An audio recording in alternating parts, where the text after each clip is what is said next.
Ok. Tá ok, mano? Tudo tranquilo aí? Obrigado aí pelos alunos, pela paciência. Tá? Vamos lá, então. Vocês estão visualizando aí? A Letícia está acompanhando o chat, tá?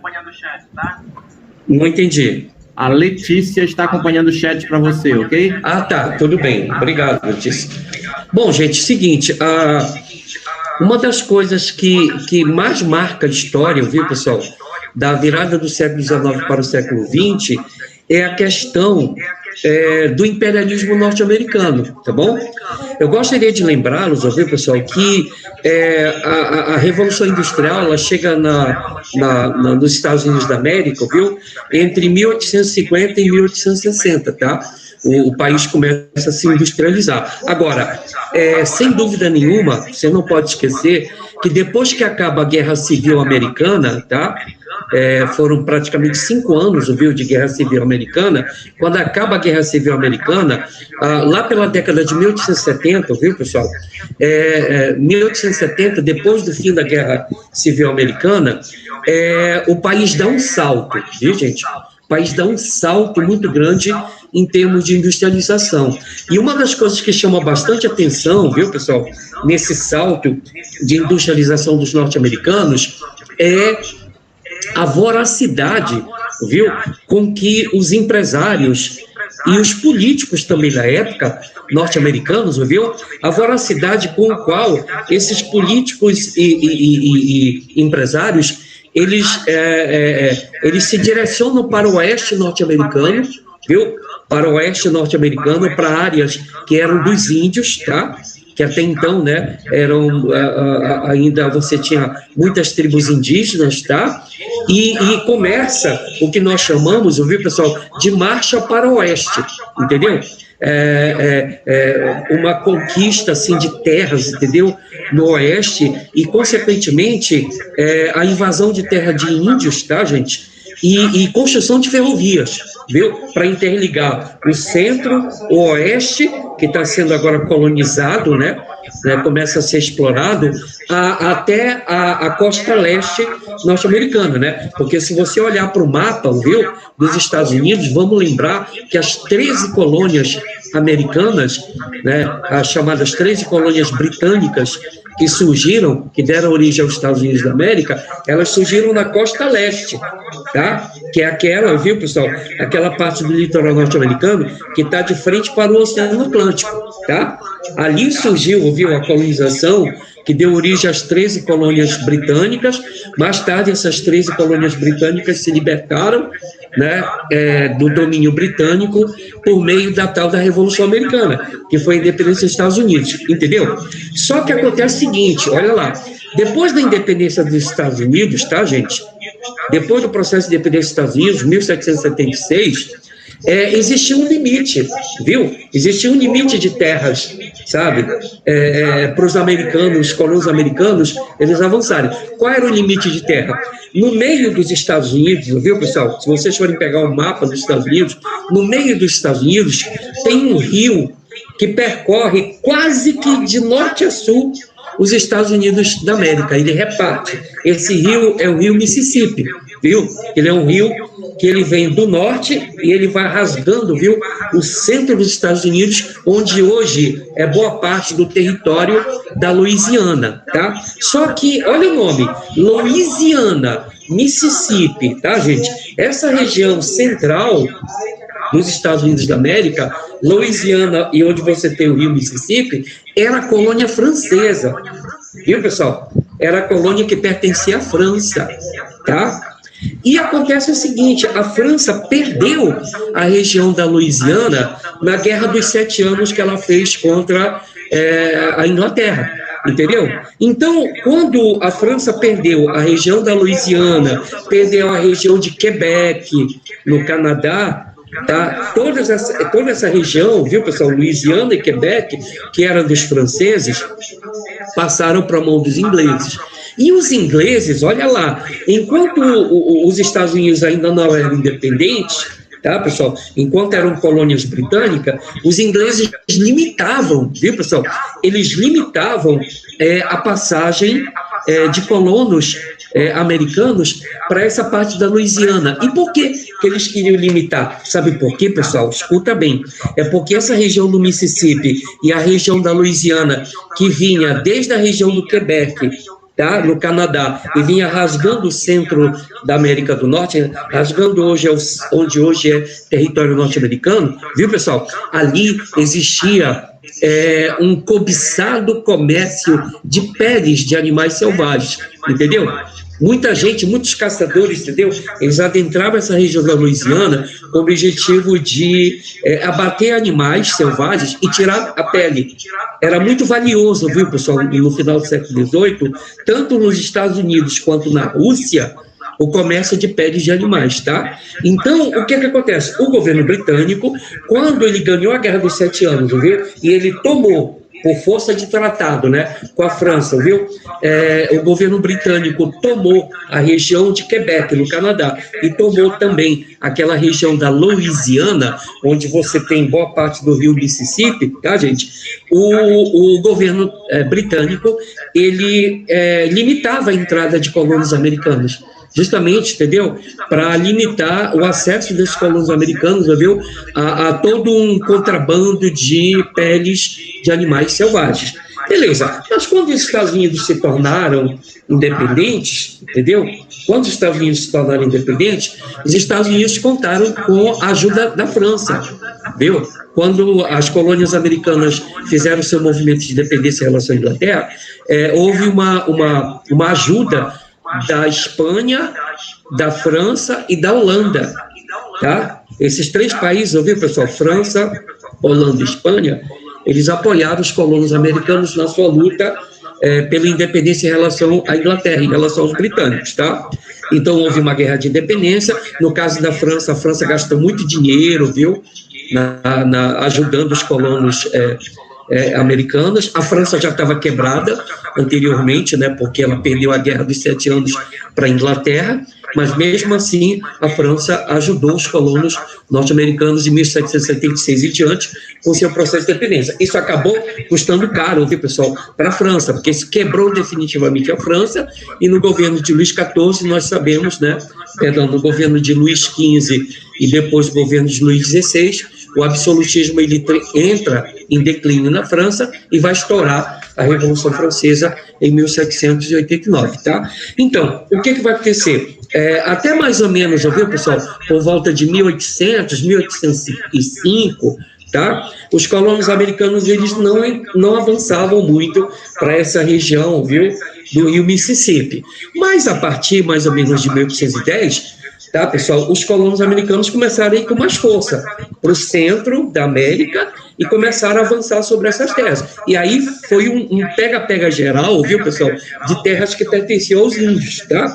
E aí, quando veio a Guerra Civil Americana, tá? Quando o país, Estados Unidos, viu, pessoal, mergulha na década de 1860 na Guerra Civil, norte industrializado, tá? E que libertou seus escravos, e sul dos Estados Unidos escravocrata, né, que ainda continuava utilizando mão de obra escrava. Quando houve essa guerra entre norte e sul dos Estados Unidos, né, que matou milhares de norte-americanos, nesse momento, viu, a América ficou convulsionada por causa da guerra. Porém, depois que o norte vence o sul, tá, e que os Estados Unidos voltaram a ter uma unidade política, né, depois do fim da Guerra Civil, aí, pessoal, não teve jeito. Começou, entendeu, um movimento assim frenético, viu, pessoal, de colonos americanos indo do leste para o oeste, para conquistar as terras do oeste dos Estados Unidos. Então, não se esqueçam, viu, que as primeiras vítimas, viu, do imperialismo, das empresas, dos interesses, viu, das empresas norte-americanas que estavam crescendo, as primeiras vítimas foram os índios, entendeu? Muitas tribos foram massacradas, muitas tribos, viu, que moravam do centro para o oeste dos Estados Unidos perderam suas terras, foram expulsas de suas terras, mais tarde foram forçadas, viu, a fazer tratados com o governo norte-americano e com os governos dos estados que compõem os Estados Unidos, aonde esses índios, viu, perderam grande parte de suas terras e eles são confinados por meio de tratados, viu? Eles são confinados em reservas indígenas, tá? Entendeu? Então, as primeiras vítimas, viu, pessoal, do imperialismo das empresas, viu, capitalistas norte-americanas, foram os índios, tá? E isso é bem descrito, sabe aonde, pessoal? Isso é descrito muito de forma preconceituosa, viu? Isso é bastante descrito nos filmes de faroeste das décadas de 1930, 1940, 1950, 1960. Se você pegar, viu, os grandes filmes e séries de faroeste da TV americana e do cinema americano, viu, nas décadas, repito, de 1930, 40, 50, 60, até meados dos anos 70, você pode ver que todo o tempo, né, nos filmes de faroeste, já viram, os índios aparecem sempre como os vilões, né? Entendeu? O branco, o colonizador, viu? É sempre a vítima, né? Nos filmes de faroeste norte-americanos, entenderam? E o índio aparece sempre como o vilão da história. Isso só vai mudar, viu, pessoal, no cinema americano, com alguns filmes na década de 1970 e principalmente alguns filmes no final da década de 1980 que já vão colocar uma outra versão, entendeu? Que é a versão justamente dos índios que perderam suas terras, né? E que foram vítimas de todo tipo de arbitrariedade, viu? Por parte dos invasores, né? Dos colonos invasores, tá? Essa mentalidade só muda lá pelo final dos anos 80, início dos anos 90, que aí começa a aparecer alguns filmes, viu, de faroeste, mas, digamos assim, com uma visão politicamente correta, né, sobre o que aconteceu, viu, com os índios norte-americanos. Então, não se esqueça desse aspecto, tá, pessoal? Acabou a Guerra Civil Americana, começa a marcha para o oeste. E as primeiras vítimas, quem foram? Os índios americanos. Tá ligado até aí? Segunda questão que você não pode esquecer.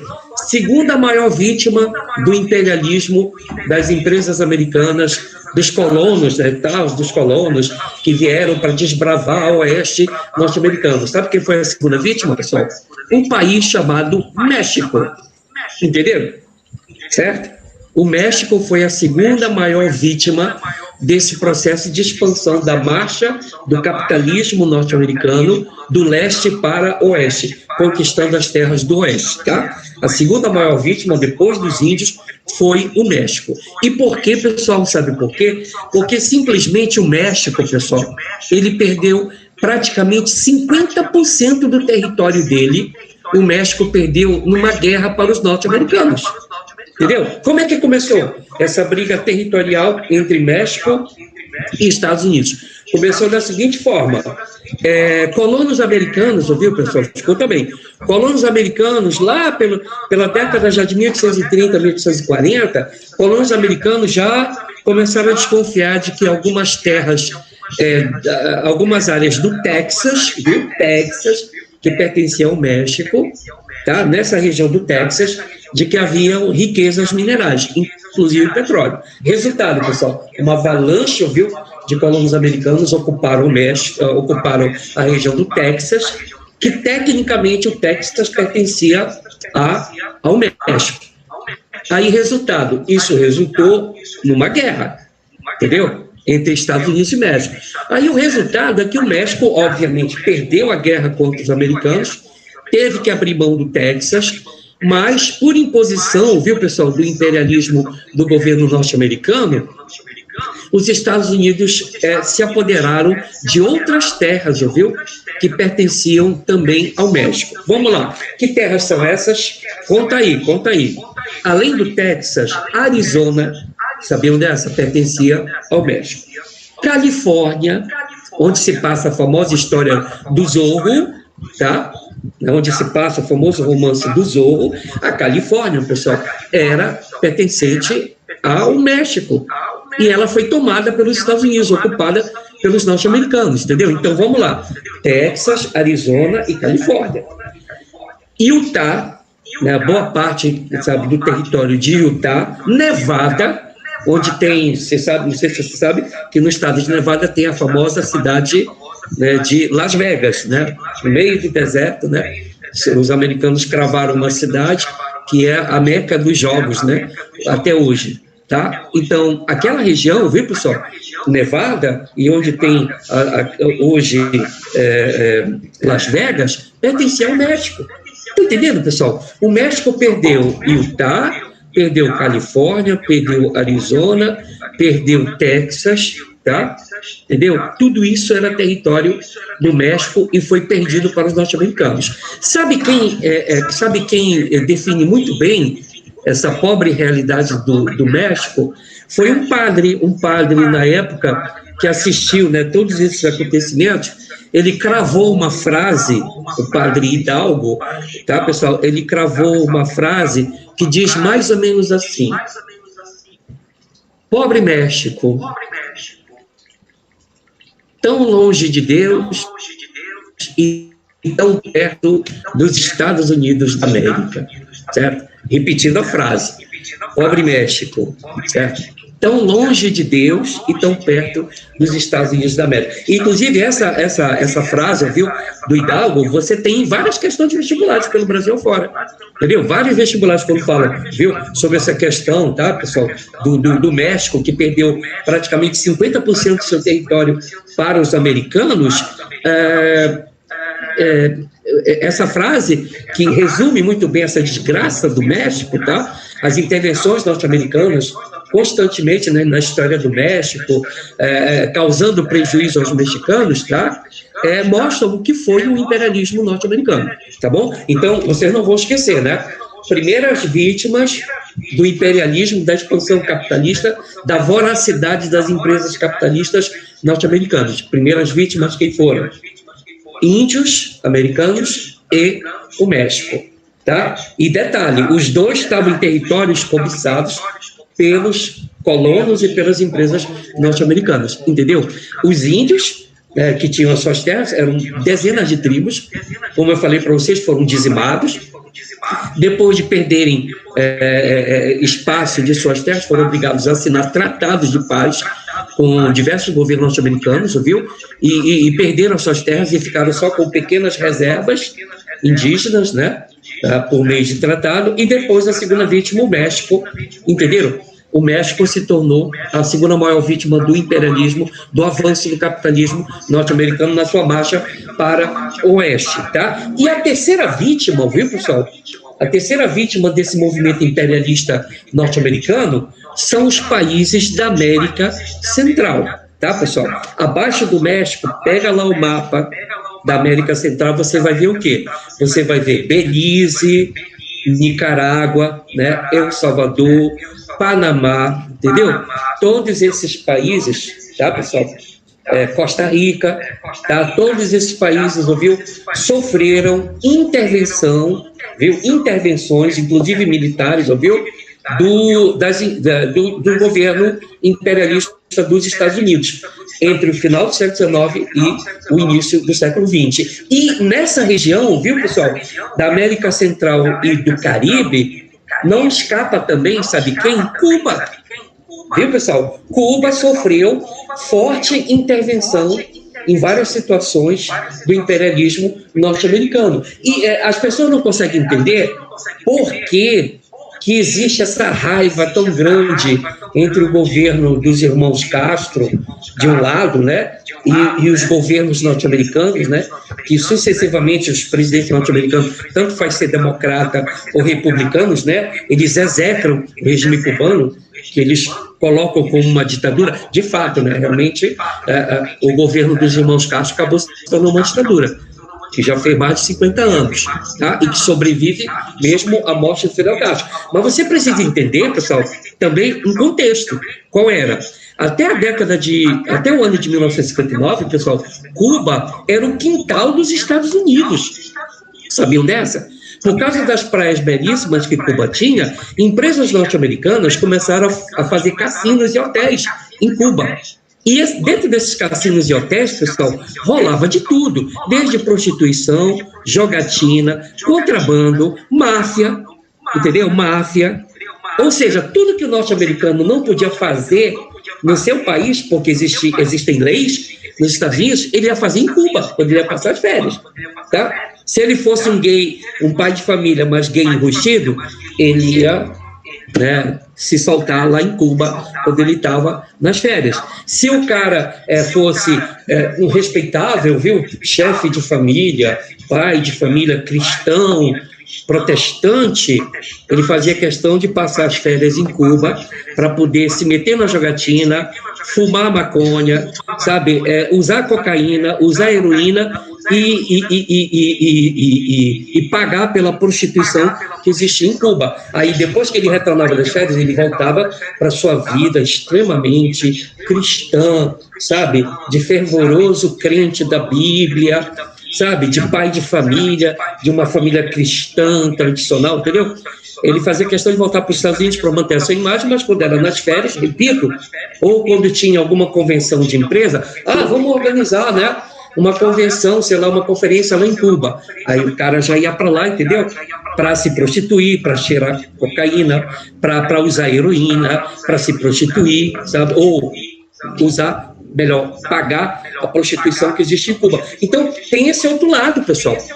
Sabe, que as principais terras de Cuba ficaram na mão de grandes empresas norte-americanas. Essas empresas norte-americanas, elas tinham, viu, pessoal, as melhores terras de Cuba, onde se plantava cana-de-açúcar, e essas empresas norte-americanas tinham fábricas onde elas beneficiavam o açúcar e depois exportavam o açúcar. Então, existiam interesses multinacionais, viu, dos Estados Unidos em Cuba, e, repito, Cuba era o quintal dos Estados Unidos, tá? Por conta justamente do fato de que montaram-se cassinos, viu? Montou-se toda uma estrutura de hotéis, onde as pessoas faziam questão, né, os respeitados chefes de família faziam questão de passar as férias em Cuba. Então, tudo que eles não podiam fazer nos Estados Unidos, que a lei não permitia, você podia fazer em Cuba. Tá? E aí, quando o Fidel Castro chegou ao poder, queira ou não queira, pessoal, para bem e para o mal, ele botou ordem na casa. Ele botou para correr todos os mafiosos, botou para correr a galera do tráfico de drogas, a galera da prostituição, e todo esse pessoal foi para onde, pessoal? Foi para Miami. Foi para Miami, coitadinhos, né? São exilados do regime cubano, foram expulsos pelos perversos comunistas Fidel Castro, os guerrilheiros, né, comunistas, coitadinhos, esses caras foram obrigados a deixar Cuba. Claro, foram obrigados a deixar os seus hotéis, o seu negócio de prostituição, de tráfico de drogas, de contrabando, e foram todos se refugiar em Miami. Agora, o legal é que os Estados Unidos receberam, viu, toda essa galera de mãos, né, de braços abertos, mas hoje eles estão em bundas lá, o governo norte-americano está em bundas para controlar lá, porque eles sabem que existe máfia ligada, né, a exilados cubanos, eles sabem que existe contrabando, eles sabem que existe grupos mafiosos que se instalaram naquela região sul dos Estados Unidos e que muitos deles têm o quê? Têm ramificações justamente daqueles exilados cubanos que vieram expulsos na época da Revolução de Fidel Castro. Eu não estou querendo dizer com isso, viu, pessoal, que o governo Fidel Castro foi o melhor governo, que tudo lá é maravilhoso, que o socialismo é a melhor coisa. Claro que não. O socialismo cubano não deu certo em muitos aspectos. Mas uma coisa é certa, pessoal, antes da Revolução Cubana também tinha muita coisa errada por conta da dominação norte-americana nesse país. Agora, pensemos o seguinte, para efeito de Enem e prova de vestibular, pensemos da seguinte forma, qual é a justificativa que os Estados Unidos tiveram ou apresentaram no seu discurso para poder justificar intervenção militar em Cuba, intervenção militar no Panamá, para tomar o canal do Panamá, ficar com o canal do Panamá, intervenção militares na Nicarágua, em El Salvador, na República Dominicana, derrubando governos e colocando ditadores. Qual é toda essa justificativa do imperialismo norte-americano? A primeira começou, viu, pessoal, e não se esqueçam que cai muito, com aquilo que está aqui no quadro, a famosa doutrina Monroe. Já na década de 1820, o presidente James Monroe, ele já defendia uma ideologia de que os Estados Unidos deveriam predominar sobre toda a América, viu? Que os Estados Unidos deveriam ter preferência para exercer domínio econômico, político e ideológico sobre os países da América Latina, principalmente os países da América Central.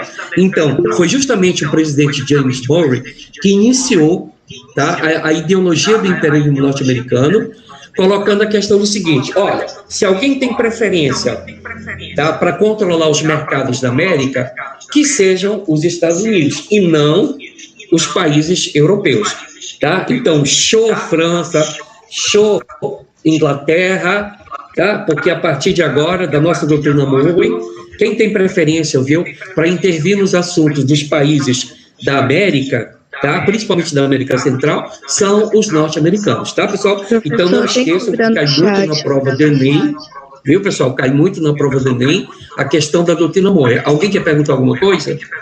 Tem dúvida no chat, professor. Dúvida, diga lá qual é a dúvida. Aqui, crise da Baía dos Porcos, está perguntando o que foi, é isso, ou só está afirmando? Não, professor, foi a Sara perguntou assim, foi por isso que teve a crise dos mísseis? Eu estou falando que não, essa crise dos mísseis foi no período da Guerra Fria, após a Segunda Guerra, que foi chamada crise da Baía dos Porcos. Tá, vamos organizar um pouquinho a ideia para ela. Primeira coisa, sempre houve, viu, pessoal? Sempre houve uma predominância do imperialismo norte-americano sobre Cuba. Quando é que começou essa predominância dos Estados Unidos sobre Cuba? Na década de 1890, escutem bem, década de 1890, Cuba se liberta da Espanha, tá? Foi uma das últimas colônias, viu, espanholas a se libertar da dominação espanhola. E teve o dedo, presta atenção, teve um dedo muito forte das empresas norte-americanas, que lentamente, viu, haviam entrado em Cuba e começaram a comprar terras e começaram, viu, a investir na produção e beneficiamento de cana-de-açúcar. Então, viu, antes da independência de Cuba, já existia uma interferência, uma infiltração de empresas norte-americanas, comprando as melhores terras e tentando controlar toda a produção de açúcar. Beleza. Acontece que a independência de Cuba, ela aconteceu, olha lá, pessoal, apesar de existir um movimento de independência nacionalista em Cuba para se libertar da Espanha, a independência de Cuba teve o dedo direto do imperialismo norte-americano. Como? Acontece o seguinte, os Estados Unidos inventaram uma guerra de 6 meses contra a Espanha, entendeu? A alegação deles é que um navio americano que estava aportado, né, estava no porto de Cuba, esse navio foi torpedeado ou foi vítima de um atentado à bomba e o governo americano culpou o governo, certo, da Espanha. Aí, simplesmente, os Estados Unidos, pessoal, fizeram uma guerra, declararam guerra contra a Espanha, uma guerra que durou 6 meses. Claro que a Espanha era uma potência decadente, né, porque já havia perdido todas as suas colônias, e a Espanha estagnou. A Espanha, em pleno 1890, viu? A Espanha era um dos países mais atrasados da Europa, não tinha indústria, tá? Então, o que aconteceu? Os Estados Unidos fizeram uma guerra, repito, contra a Espanha, tá? E forçaram, através de um tratado de paz, os Estados Unidos forçaram que a Espanha aceitasse a independência de Cuba, porque existia interesse de empresas norte-americanas já em Cuba, e que a Espanha também abrisse mão de algumas de suas colônias, inclusive as Filipinas, ali na região do Pacífico, entendeu? Foi nesse momento que a Espanha perdeu Filipinas e perdeu também uma das suas últimas colônias, que foi Cuba. Pois bem, organizou-se um governo, né? Cuba se tornou independente. E aí, sabe o que acontece? O governo norte-americano, que apoiou a independência de Cuba, tá? O governo americano simplesmente impôs, escuta bem, impôs algumas determinações ao governo cubano. Qual foi a determinação? Primeiro, que Cuba fizesse uma constituição e que nessa constituição Cuba colocasse a emenda Platt, tá? Era uma emenda na Constituição na Constituição cubana, tá? Chamada de emenda Platt, que permitia, olha lá, que permitia que em casos, sabe, em algum caso de convulsão interna, de agitação interna, de problemas políticos internos de Cuba, o governo americano pudesse intervir para salvaguardar os interesses das suas empresas americanas que estavam instaladas em Cuba, entendeu? Na própria Constituição cubana, viu, pessoal? Estava colocado lá um dispositivo que dizia que poderia haver intervenção norte-americana caso houvesse uma crise política em Cuba. E escuta bem que isso pode ser cobrado em prova de Enem, escuta bem, além disso, A emenda Platt, escuta bem, ela permitia que os Estados Unidos tivessem uma base militar fixa em pleno território cubano. Estão escutando bem? Uma base militar fixa em pleno território cubano. Sabe como é que se chama o nome dessa base? Chama-se Base Militar de Guantánamo. Estão escutando bem? Não esqueçam este nome. Guantánamo. Pois bem, vocês sabiam que essa base, escuta bem, vocês sabiam que essa base militar norte-americana, ela existe até hoje?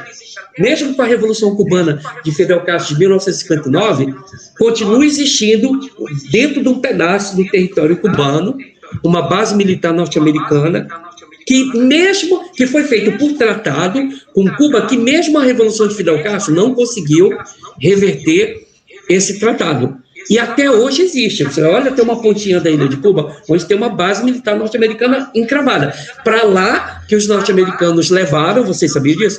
Para lá que os norte-americanos levaram os principais suspeitos de terrorismo, quando houve, né, as duas torres gêmeas, né, e quando os Estados Unidos invadiram, primeiro fizeram lá a invasão do Iraque, depois fizeram a invasão do Afeganistão, muitos supostos terroristas, sabiam dessa, foram simplesmente tirados do Afeganistão, tá, do Oriente Médio, né, e foram levados na marra, de forma clandestina, para essa base militar de Guantánamo, e ali existem registros já comprovados de uso de tortura contra militantes, pessoas que eram acusadas de ter ligação com a Al-Qaeda, com Osama Bin Laden, e etc, etc. Quer dizer, e veja bem, isso é uma coisa recente, viu, pessoal?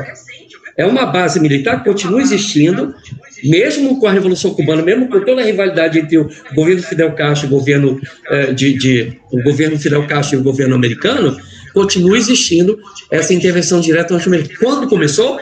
Não esqueçam, emenda Platt, uma emenda que foi colocada na Constituição cubana, que dizia que os norte-americanos poderiam intervir nos assuntos internos de Cuba e que os americanos poderiam ter direito de fazer uma base militar em pleno solo cubano. Nem a Revolução de Fidel Castro conseguiu acabar com isso. Aí, respondendo ao que a colega tinha perguntado, quando o Fidel Castro fez a Revolução de 1959, um ano e pouco depois, ele mandou confiscar as empresas americanas que estavam em Cuba. Com isso, o governo americano cortou todo tipo de relação diplomática com Cuba e o governo americano começou a tramar, né, uma derrubada do governo de Fidel Castro. Tá? E então você teve uma sequência. Você teve o episódio da Baía dos Porcos, né, que foi uma tentativa norte-americana onde o governo americano ele armou exilados cubanos que estavam em Miami, armou e preparou, né, a CIA norte-americana preparou, viu, esses contra-revolucionários para que eles, de forma escondida, né, aportassem em Cuba e tentassem fazer uma rebelião para derrubar o Fidel Castro do poder. E logo no mesmo período, né, que foi uma sequência, 61, 62, você teve, né, a crise dos mísseis em Cuba, porque quando o Fidel Castro confiscou empresas norte-americanas, logo depois o governo americano isolou Cuba, né, tirou Cuba da OEA, isolou, fez um bloqueio comercial contra Cuba, e aí o Fidel Castro ficou sem pai nem mãe. Ele disse, o que eu vou fazer agora? Eu não posso vender para ninguém, não posso comprar de ninguém, estou isolado aqui por causa do bloqueio norte-americano. Aí o Fidel Castro não pensou duas vezes. Meu irmão, vou pedir ajuda para o grande adversário dos Estados Unidos. Quem é? A União Soviética. Ele foi lá, fez uma viagem para a União Soviética, a União Soviética rasgou seda para o Fidel Castro, deu todo o apoio para ele, mas com uma condição. Qual era? O governo da União Soviética dava proteção e ajuda financeira para Cuba, mas Cuba deveria permitir a instalação de mísseis soviéticos em solo cubano. Os norte-americanos descobriram, né, que os russos estavam querendo implantar uma base de mísseis nucleares em Cuba, e aí estourou a famosa crise dos mísseis, certo?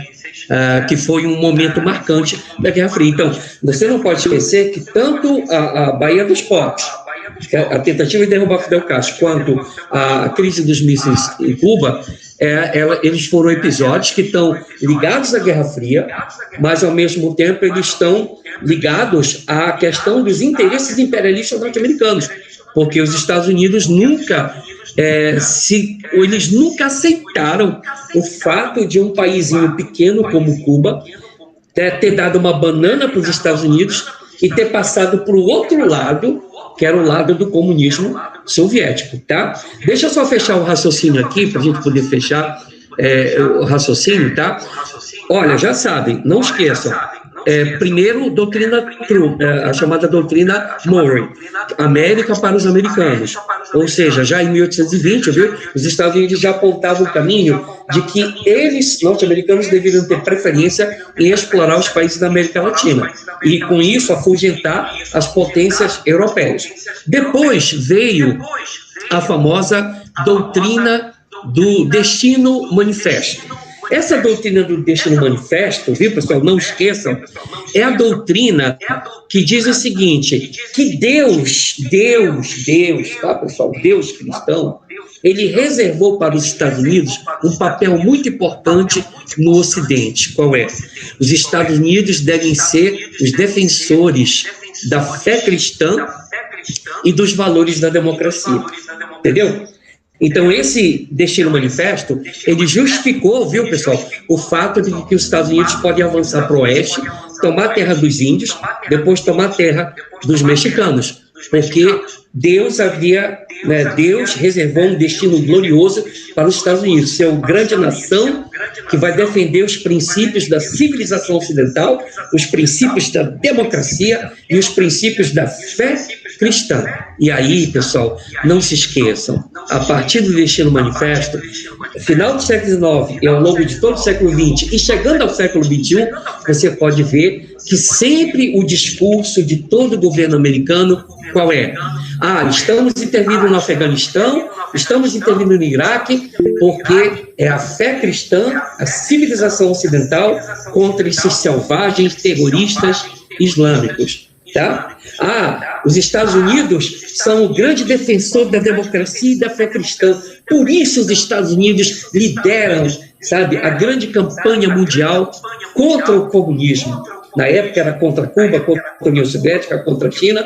E hoje o Trump, né, nos nossos dias, ele ressuscitou essa teoria do Destino Manifesto, colocando a questão de que os protestantes cristãos norte-americanos, defensores da democracia, devem estar se opondo ao grande avanço do comunismo chinês. Percebe? Século XIX, início do século XX, ao longo do século XX e todo o século XXI, a ideologia norte-americana é sempre essa. Por que os americanos devem intervir em tal local do mundo? Porque eles são os grandes defensores dos valores da democracia, da civilização cristã ocidental. Isso credencia os Estados Unidos, a fazerem qualquer tipo de intervenção militar, sabe, nos assuntos internos de qualquer outro país do mundo, porque é um destino que Deus reservou para os Estados Unidos, serem os defensores da democracia e principalmente dos valores da civilização cristã. É a chamada doutrina do Destino Manifesto. E finalizando, a outra doutrina que explica as intervenções norte-americanas, principalmente aqui entre o final do século XIX e início do século XX, é a famosa política do Big Stick, ou política do grande porrete, que foi criada pelo presidente norte-americano, presidente republicano, chamado Theodore Roosevelt. Não confundir Theodore Roosevelt, que era republicano, com Frank Delano Roosevelt, que foi aquele presidente dos Estados Unidos na época da crise de 29. Não confundir Theodore Roosevelt com Frank Delano Roosevelt, tá? Eles só tem um sobrenome parecido, mas um é democrata e outro é republicano. Pois bem, Theodore Roosevelt criou a política do grande porrete, que diz o seguinte, olha lá, eu sou presidente norte-americano, se eu vou negociar com qualquer outro líder da América Latina ou do mundo, eu sempre devo agir da seguinte forma, olha lá, eu dou esta mão para cumprimentar, né, o político, sabe, com quem eu estou conversando, eu dou esta mão e cumprimento, mas aqui atrás, está vendo aqui, esta outra mão aqui atrás eu guardo um grande porrete, tipo um taco de beisebol, tá? Um grande porrete.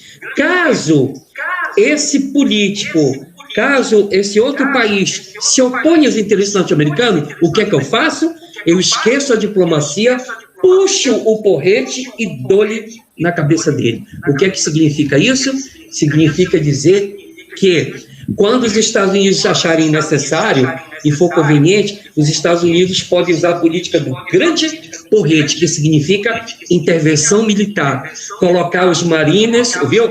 Colocar a sua marinha, né, os seus marines, os seus soldados bem preparados para invadir um país, viu? Para derrubar um governante. E olha, pessoal, a história está marcada de intervenções norte-americanas na América Latina. Eu vou deixar, essa apresentação já está, viu? Lá no arquivo de vocês, tá? De história. Só para vocês, para mostrar aqui no mapa, certo? Só um minutinho, tá? Pessoal, tem uma dúvida no chat. Diga qual é a pergunta. Você pode traduzir para mim enquanto eu rolo aqui? Passou sim, somente. Passou aí, vocês estão verificando esse mapa? Olha aqui, pessoal, esse mapa, pelo amor de Deus, que está lá na apresentação que já está disponível para vocês.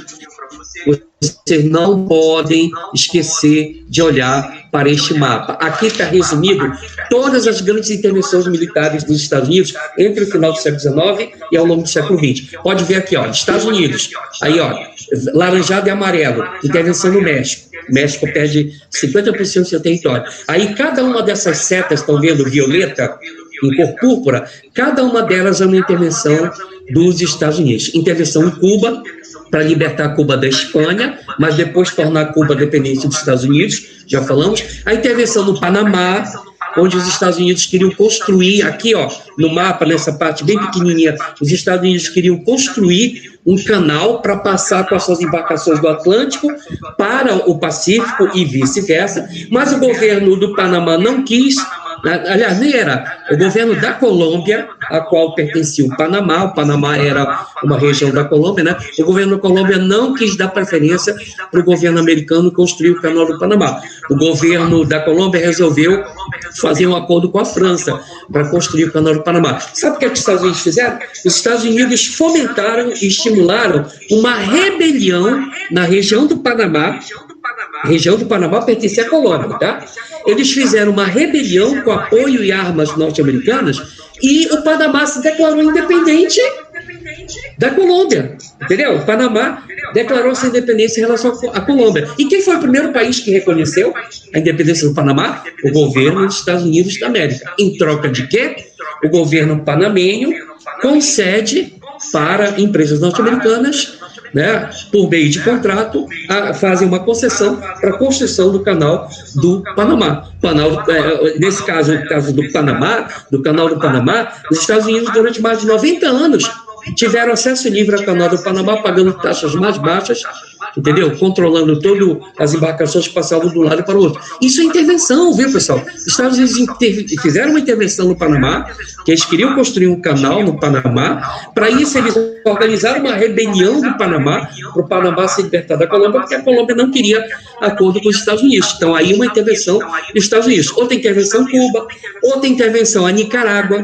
A Nicarágua enfrentou 3 grandes intervenções militares norte-americanas ao longo do século XX. Está aqui, todas as setas descrevem, viu? Intervenção em Cuba, Baía dos Porcos, como nós já vimos, intervenção na libertação de Cuba, independência de Cuba, intervenção em Porto Rico, intervenção em El Salvador, está aqui todas as setas, os anos, intervenção na Guatemala, derrubando governos e colocando ditadores no lugar, intervenção no Panamá, intervenção em Salvador, na Nicarágua, Belize, Guatemala, todos esses países sofreram intervenções, certo, do imperialismo norte-americano ao longo do século XX.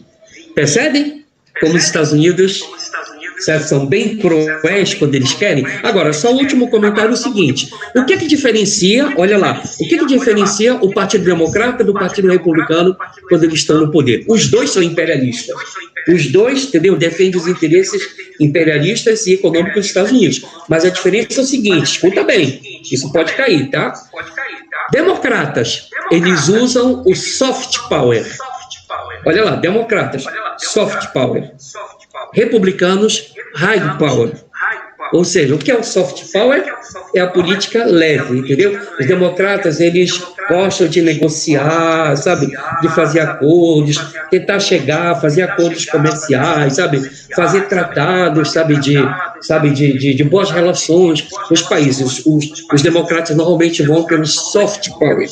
Já os republicanos, eles são aquela ideia do seguinte: não quer atender os interesses norte-americanos? Intervenção militar, golpe militar, certo? Vamos lá e vamos mostrar o grande porrete, como dizia, né, o Theodore Roosevelt, vamos usar o grande porrete na cabeça de quem não quer seguir as orientações dos Estados Unidos. Então, não esqueça, democratas mais o soft power, sabe? Uma política mais soft, mais leve, externa. Republicanos normalmente adotam o high power, ou seja, a política pesada mesmo. Intervenção militar, entendeu? Chegar lá e resolver tudo na base da porrada, decretar uma guerra, como, por exemplo, a invasão do Afeganistão, a invasão, certo, do Iraque. É só você olhar. Iraque e Afeganistão são os dois grandes últimos exemplos, digamos assim, de intervenção norte-americanas feitas durante governos republicanos. Tá? Ok? Normalmente, democratas soft power, republicanos o hard power, né? Ou seja, a política mais pesada. Não esqueça dessa pequena diferenciação de diplomacia entre presidentes democratas e presidentes republicanos. Feito isso, meus queridos, lá, né, nesse material que já está disponível para vocês, atrás tem 3 questões sobre o imperialismo norte-americano. Procurem fazer a partir dessa explicação, certo? E se eu vou deixar o gabarito, se alguém tiver dúvida, pode perguntar nisso na nossa próxima aula. Ricardo, me diz aí por que tal resposta, tá bom? Beleza, pessoal? Ficou gravado aí, não ficou, Alfredo? Para o pessoal também não perder. Sim, gravado aqui. Tá bom, pessoal. Obrigado pela atenção. Desculpa ter passado um pouquinho mais de tempo, mas teve um interregno até eu encontrar o material aqui, né? Mas com isso a gente fez Imperialismo. O próximo assunto vai ser as 2 guerras mundiais, viu? Nós vamos trabalhar com um esquema resumo sobre as 2 guerras mundiais. Primeira e Segunda Guerra. Nós vamos ver paralelo, uma com a outra. Tá? Próximo assunto que não vou ver história. Professor, é que eu ia fazer uma pergunta naquela hora, Diga. Mas o senhor até que botou aqui, que era sobre a intervenção americana aí na Guerra Civil Mexicana, e botou aqui até as áreas controladas aí pelo Pancho Villa, né? Sim. Né? Sim. Bom, o que acontece é o seguinte, você tem que ver que existia, além do interesse norte-americano na Guerra Civil Mexicana, você tinha também interesses de algumas potências europeias. A França, um pouquinho de lado, mas principalmente a Alemanha. Tá? A Alemanha ela teve um dedo assim, bem sutil na Guerra Civil Mexicana, porque era interessante, viu? Para os alemães, que eles conseguissem, sabe, uma certa influência na Revolução Mexicana, porque a Revolução Mexicana ela teve um conteúdo bem anti-americano, sabe? Eles defendiam a proposta de reforma agrária, né, de dar terra para os camponeses pobres e para os indígenas, descendentes de indígenas. E isso entrava em confronto com os interesses norte-americanos na região do México. Existiam empresas norte-americanas atuando ali. E sutilmente por trás, vamos verificar que tem os interesses da Alemanha. A Alemanha tinha poucas colônias, a Alemanha já era uma grande potência, né, entendeu? Desde antes da Primeira Guerra Mundial, então os alemães tinham alguns interesses, né, em aumentar essa rivalidade entre Estados Unidos e alguns governos nacionalistas no México, entendeu? Então houve sim intervenção norte-americana, né, no processo da Revolução Mexicana, assim como também sutilmente houve interesses alemães, né, de algumas potências europeias, mas especialmente a Alemanha, em ganhar um espaçozinho nessa briga entre México e Estados Unidos, tá? Beleza? E o mais importante, você não pode esquecer, na Revolução Mexicana, você teve um conteúdo social. Tá? Os principais líderes da Revolução Mexicana, eles trabalhavam com a ideia de você fazer uma reforma agrária.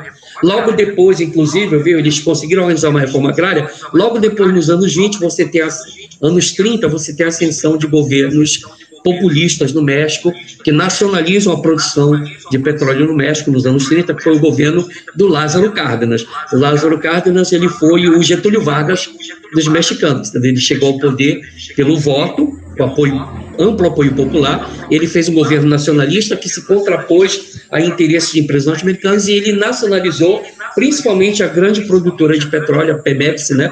Ele criou, né, uma companhia petrolífera de caráter nacional pertencente ao governo mexicano para se contrapor aos interesses das empresas norte-americanas, que eram as grandes empresas produtoras de petróleo. Então, é algo semelhante ao que aconteceu com o Getúlio Vargas aqui no Brasil, né? A gente sabe que nos anos 30 e 40, Getúlio Vargas adota uma política de nacionalismo e de populismo.